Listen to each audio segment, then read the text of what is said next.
Today on Ag News Daily. And we're getting into that season where they should have booked a lot of their soybeans already for this fall quarter.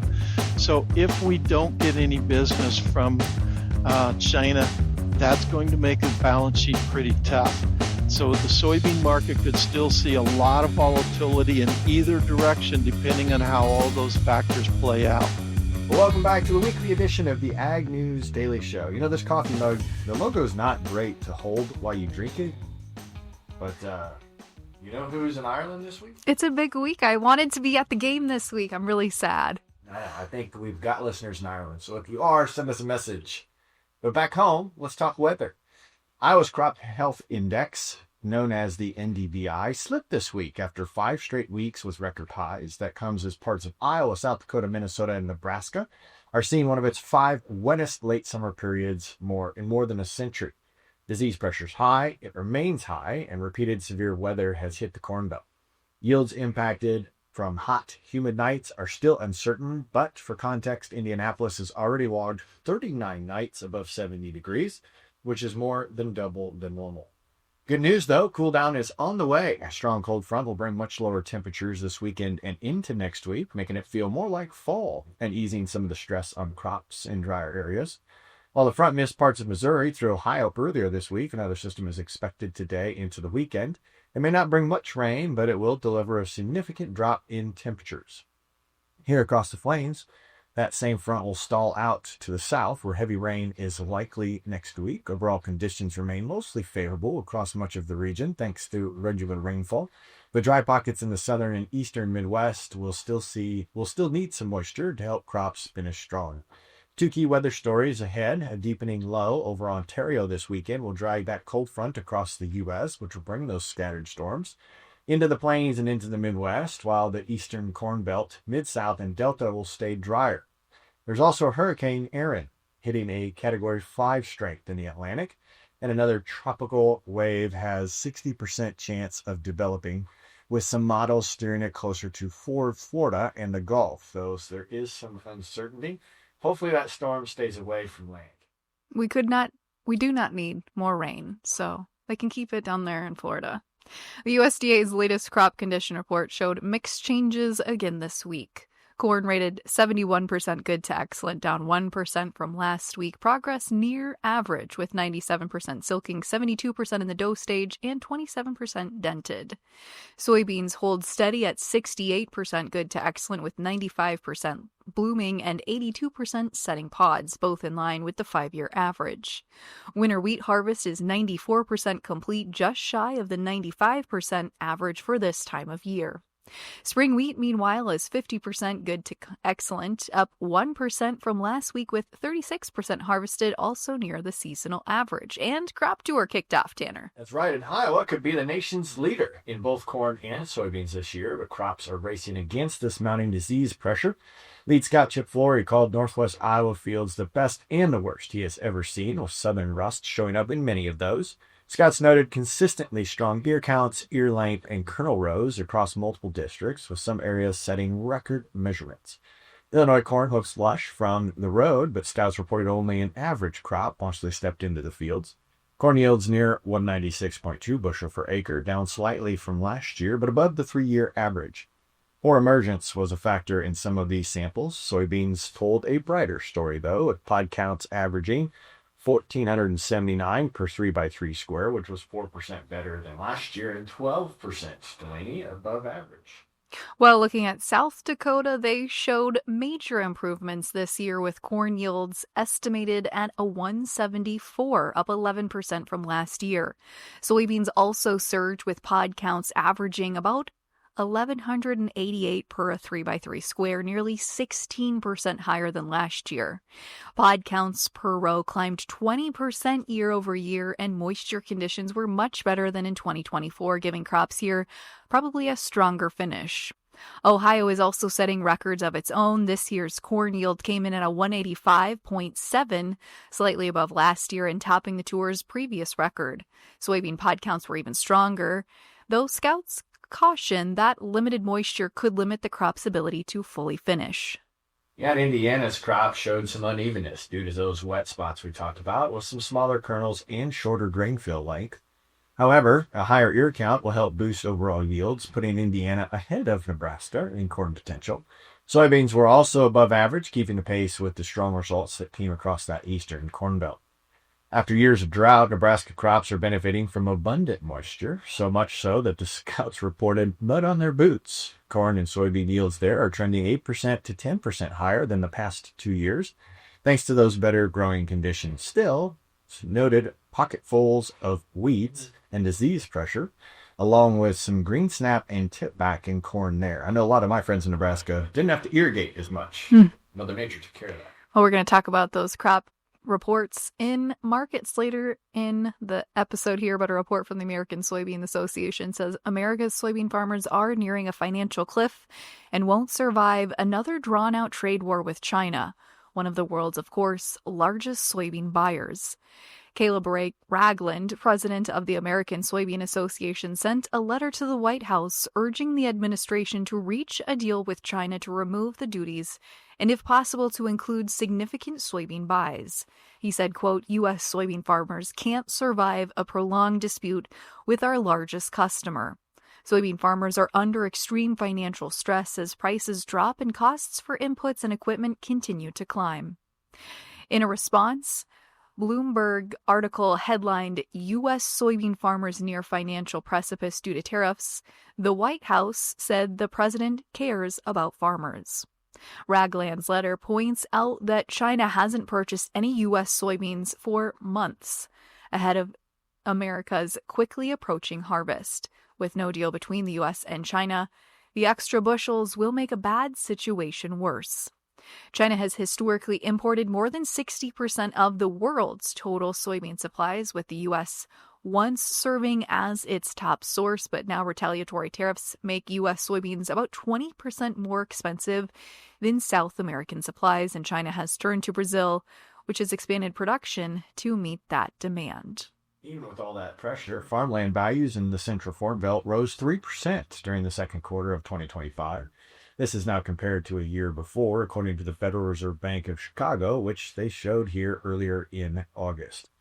USDA's latest land values report from earlier in August also shows that U.S. farm real estate averaging $4,350 an acre, up $180 since last year, marking the fifth consecutive annual increase. Cash rent cropland climbed by a record $171 an acre, while pasture rents held steady. This annual report provides one of many indicators of the overall health of the ag economy. The pace of growth, however, is slowing compared to the rapid run-up earlier in the decade. Analysts are saying the cooling could cause pressure on buyers, but also limit producers' ability to leverage land as collateral for loans. Record rental rates also add to costs for renters, while lenders may grow more cautious in those values stagnant. The land values, though, are still rising. Slowing pace signals the market cooling from rapid appreciation earlier this decade. Regionally in Michigan, it led the nation with 7.8% jump in farm real estate values, followed by Tennessee, South Dakota. Cropland values saw the sharpest increases in Utah, Michigan, and Tennessee, while the highest overall values still remain in California. The northeast parts of Florida, where specialty crops are made, that drives their demand. Unlike cropland and overall farm real estate, pasture land values are the highest along the East Coast and in the Mid-South, where development pressures, land scarcity, and lifestyle contribute to those elevated prices. As the USDA prepares to release their updated income forecast that comes out on September 3rd, this data will underscore a key tension. Land values remain strong, but long-term farm profitability is increasingly resilient and reliant on policy, not price. Well, we'll have to get Dave, the land guy from the Farm for Profit, on here soon to talk about that. But the U.S. Trade Representative's office has launched a Section 301 investigation into Brazil over what it calls unfair ethanol trade practices. American ethanol groups say Brazil's tariffs have left U.S. producers at a major disadvantage. Growth Energy says Brazil has long sought special access to the U.S. market while restricting U.S. ethanol through tariffs and other barriers. The Renewable Fuels Association points out Brazil now imports an 18% tariff on U.S. ethanol, while its own shipments enter the U.S. at just 2.5%. So certainly some concerns there over disadvantages. There is, but Secretary Rollins says the USDA will no longer fund solar panels on farms. This is a new project at first. Secretary Rollins points to the rapid growth of subsidized solar farms, which she says would drive up land costs and reduce access of land to farmers. Tennessee lost more than 1.2 million acres in the last 30 years and is projected to lose another 2 million by 2027, according to the solar panels on farmland, which has climbed nearly 50% since 2012. The prime farmland should not be wasted and replaced with subsidized solar panels, Rollins said, adding that land access is one of the biggest challenges facing you and young farmers. She's not wrong there. Well, turning our attention to other energy sources, Story County, Iowa is appealing the U.S. Supreme Court in a dispute over the proposed carbon dioxide pipeline. Summit Carbon Solutions, based in Ames, Iowa, is planning, of course, a $9 billion pipeline to transport liquefied CO2 emissions from ethanol plants across several states to an underground storage site in North Dakota. Now, both Story and Shelby counties here in Iowa passed ordinances imposing stricter limits than state and federal laws where pipelines can be built. In June, however, a federal appeals court ruled that counties can't impose additional regulations that supersede federal and state laws. Story County's ordinance, adopted after Summit announced its project, prohibited CO2 pipelines within a quarter-mile of homes, city boundaries, expansion areas, and certain gathering places such as churches and golf courses. Both counties also required setbacks and permits for construction. Summit argued, and a federal district judge agreed, that the ordinances were preempted by federal pipeline safety standards, and now we'll see if that case will be taken by the Supreme Court, Tanner.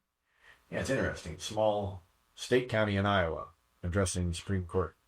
Well, the USDA's mid-year cattle report points to fewer calves available for placement in late 2025 and early 26, with beef cow replacement heifer inventory showing only 8 gradual change themselves.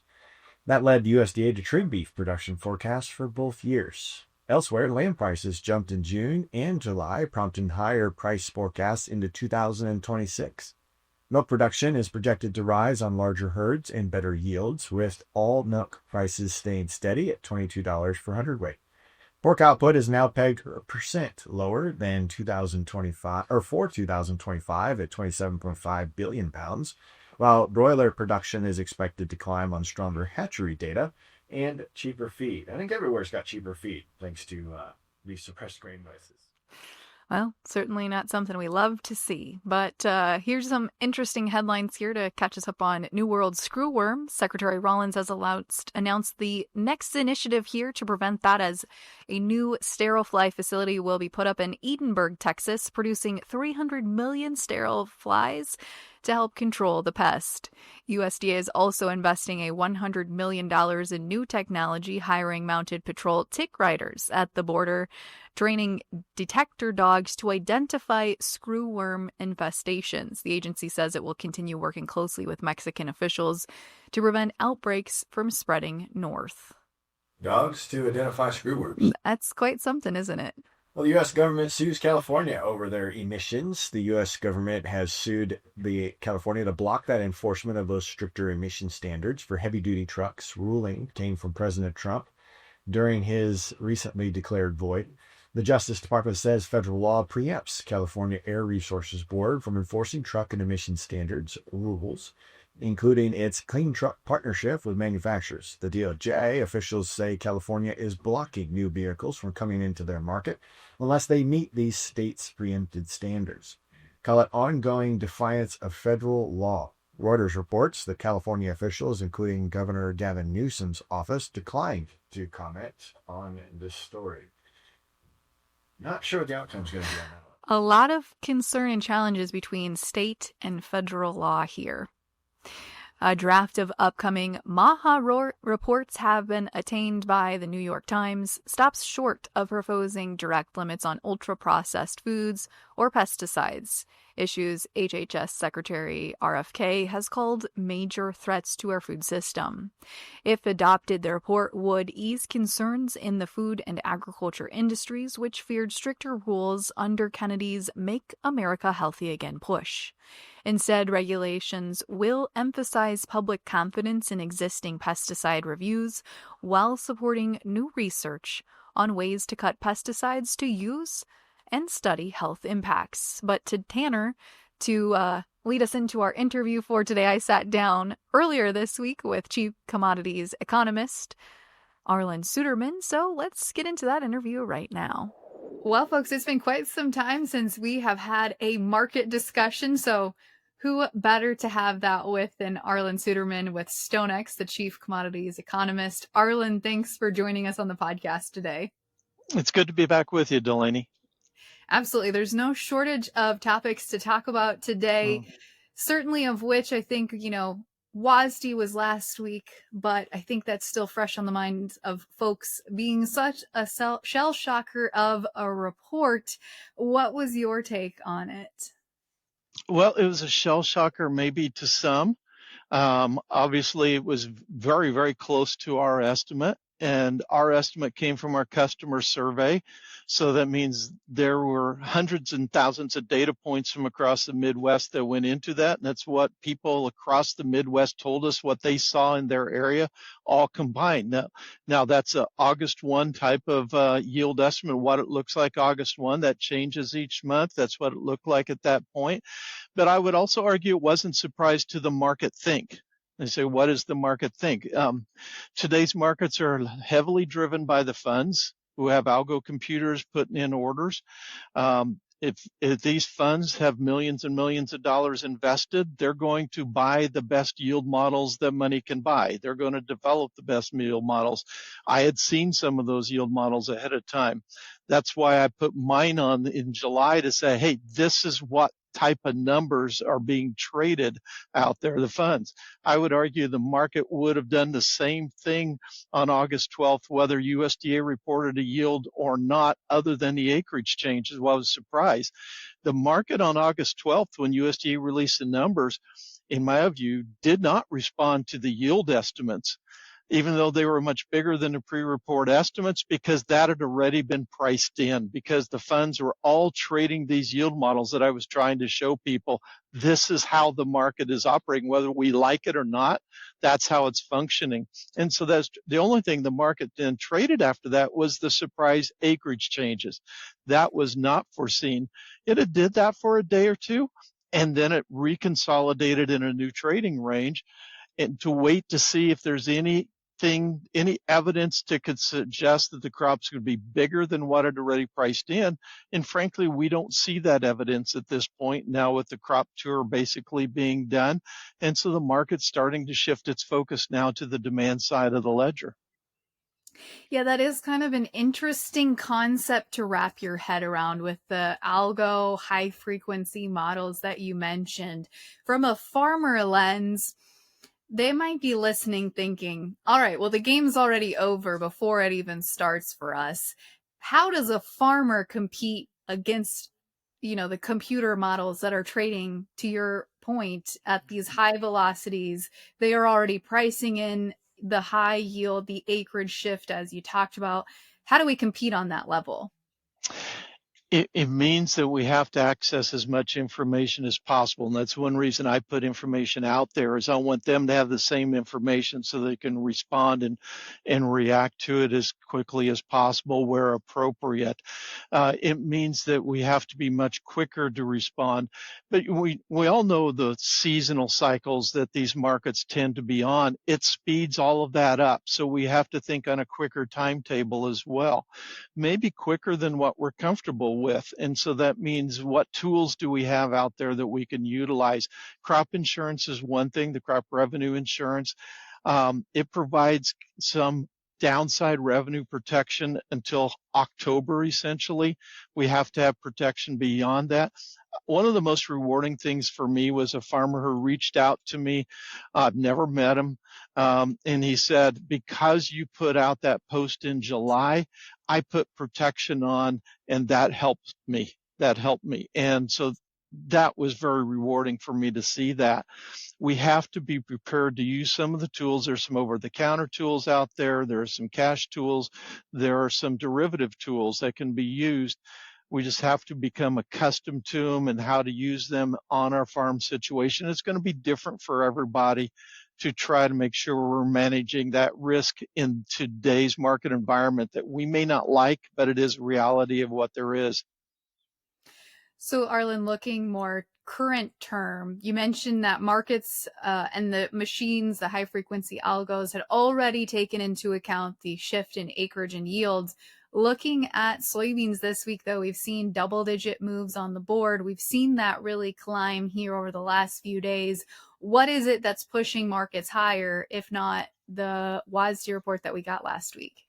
Yeah, the yield was factored in. The acreage was not. It did that. We saw the rally in soybeans because we have the much smaller acreage. And we all know that soybeans can still be impacted a lot, their yield potential in late August and early September. So we built some of that weather premium back in because of it.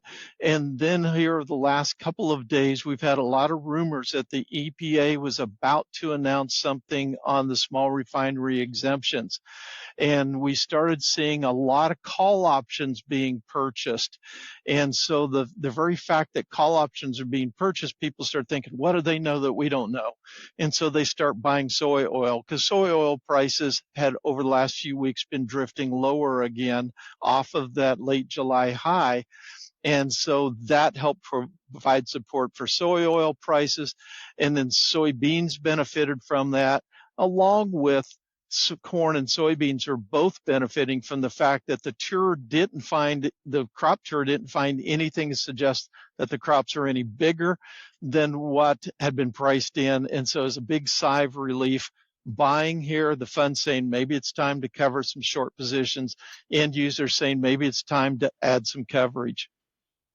Well, chatting with some farmers last week at the Iowa State Fair, my husband included in that, the farmers that we did run into right after the WASDE was dropped, I think the question from a lot of them is, do we see this crop stay at this yield level? Does the crop remain big? Or does it get smaller from here?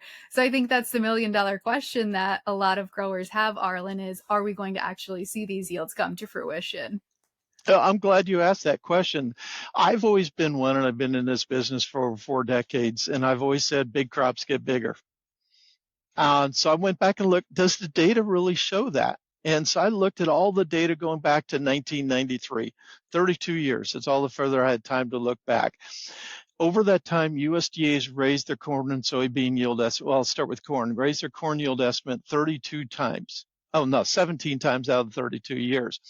Of those 17 years, it only got bigger, the final number, and I'm not just talking January, I'm talking about the following September when they revise it again when no one's watching. The final yield was only higher than that August estimate 5 times. It matched it 1 time, and it was lower 11 times. So big crops tend to get smaller. And the opposite was true as well. When they lower their estimate in August, the final yield tended to be higher than that August estimate. Small crops get bigger. Not every year, but the majority of years. And so from that standpoint, just history says, it doesn't guarantee it, but it says the odds favor this crop's going to get smaller. Then you look at the weather, how we've really started to dry out across the Midwest, and we've had some periods of heat. Now we're moving into a milder time. We have some disease. We have some other issues there. The crop probably is getting smaller. How much is really going to depend on seed size for the most part at this point, and how we finish out that seed size. That'll determine our final yield, and is also how the disease impacts the crop, and that too affects seed size. We might have to find a new adage then for you. That's right. But the markets, what are the markets trading? Do you think they're taking into effect some of that historical data like you mentioned? Yeah, the market knows that. If they have millions and millions of dollars at stake, and some of these funds billions of dollars, they do their homework. They know the tendencies. They're doing that. The corn market and soybean market are very different right now. The corn market has strong demand. It's been focusing on what's the potential size of the crop, how big might it be. That's been priced in to a great extent, I would argue, and I believe was priced in even before the August 12th report. Now it's starting to focus on the supply, the demand side, with demand is strong. That doesn't mean we rallied to $5 because the U.S. farmers undersold, the Brazilian farmers undersold, and so they're going to be selling rallies. We're certainly not going to be running out of corn, so there's no reason to ration demand with higher prices, but it does allow the market to come off those lows, and the funds like some volatility, so we'll get some movement that the farmers can then sell the rallies as they come. Soybean market, we still don't really know the total size of the crop. We can think, okay, it's probably not any bigger than what we've seen already, not much bigger. It could get smaller. But what about the demand side? That's the biggest question marks. We think domestic demand is going to be strong, but we still need to get a couple of rulings from EPA on the small refinery exemptions and then the final rulings on the RVOs, the blending mandates. So far, this Trump administration has been very farmer friendly in all of its biofuel decisions. So that's our bias that are going to be good, that domestic demand is going to be good. But exports is a big question mark. Will there be a trade agreement with China? I'm kind of pessimistic on that right now as I read the tea leaves and what's happening with China. They've been really working to try to fill their needs with South American soybeans, which are still available, and soy meal, which is available in Argentina. And they have not bought a bushel from us yet, with no records of them anyway, of buying a bushel from us yet. And we're getting into that season where they should have booked a lot of their soybeans already for this fall quarter. So if we don't get any business from China, that's going to make the balance sheet pretty tough. So the soybean market could still see a lot of volatility in either direction, depending on how all those factors play out. Arlan, let's round out the discussion with a little bit of the fundamentals driving the wheat complex. What are you watching there? First of all, some of the quality problems that we're seeing in the Black Sea, the Baltics, has been increasing demand for U.S. hard red winter wheat. That's been a positive for our demand. We have seen stronger export sales than what USDA projected, and we continue to see that happening. We're watching the corn market. While the corn market was pulling new lows, that was weighing on wheat. Now that corn seems to possibly be forming a bottom, that helps wheat prices stabilize. Now it's a job of the market to try to make sure we have enough wheat acres for next year. We're seeing some dryness forecasts for the plains as well as some other northern hemisphere locations, including the Black Sea. So we'll be watching the weather forecast for those major wheat producing areas in the northern hemisphere to see if we can get ourselves a rally here to sell. Global exporters supplies minus the United States, all the other major exporters supply relative to demand is relatively tight, historically tight levels, but adequate to meet the demand. If we see any hiccups in those production areas, that can send the world back to the United States for supply. We don't know when that'll happen, if it'll happen, but that's what we're watching for. Fantastic. Well, Arlan, if people aren't following you on X, they certainly should be. Give us your quick plug here for your X handle. It's Arlan, ARLAN, FF101. And they can also follow my analysis on our StoneX YouTube channel. Perfect. Well, Arlan, thanks so much for joining us on the podcast. Always appreciate your insight. Thank you, Delaney. Well, I'm glad you were able to cover that. And what news that was. Glad Arlan shared his insights. And I'm sure, even though I wasn't a part of it, he mentioned how right he was. Well, you know, watching his X account the last few weeks has been nothing short of entertaining, and we've all been in the limelight, being kind of in the podcasting and behind a microphone. We understand how sometimes shots get fired, so feel for him on that front, but always appreciate his insight. He was right at the end of the day. That's the thing. What a good guest to have on, and I'm so glad that during this script you got the word precipice, because I don't think I would have read it directly. I love it when Michelle throws in big words for you. It should be all letters, no longer than 8. in my words. But go Cyclones. Tune on the game. Starts at 11 on Saturday. Also next week, I will be out at Farm Progress Show. Thank God Delaney's not coming. Come see me. Say hi.